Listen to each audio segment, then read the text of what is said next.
PMTV kama ambavyo unaweza kutazama, huyo ni gari ambayo imembeba semaji la klabu ya Simba Ahmed Ally, na hivyo ndivyo ambavyo anaondoka hapa nje ya uwanja wa CCM Kirumba. Ahmed Ally semaji, lakini pia yupo pamoja na mwenyekiti wa bodi ya kurugenzi wa klabu ya Simba Crescentius Magori.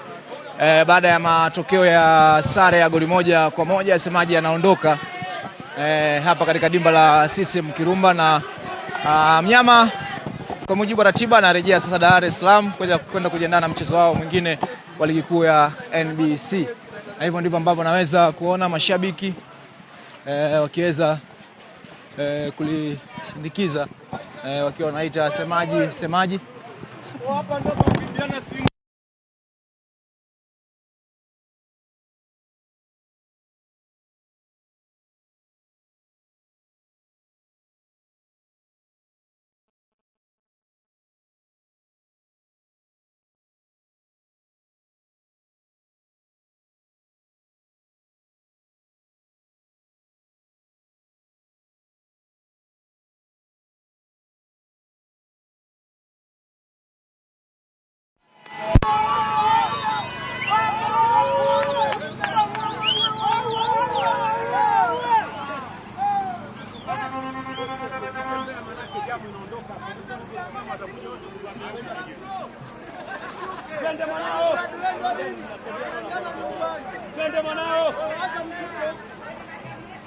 Twende mwanao.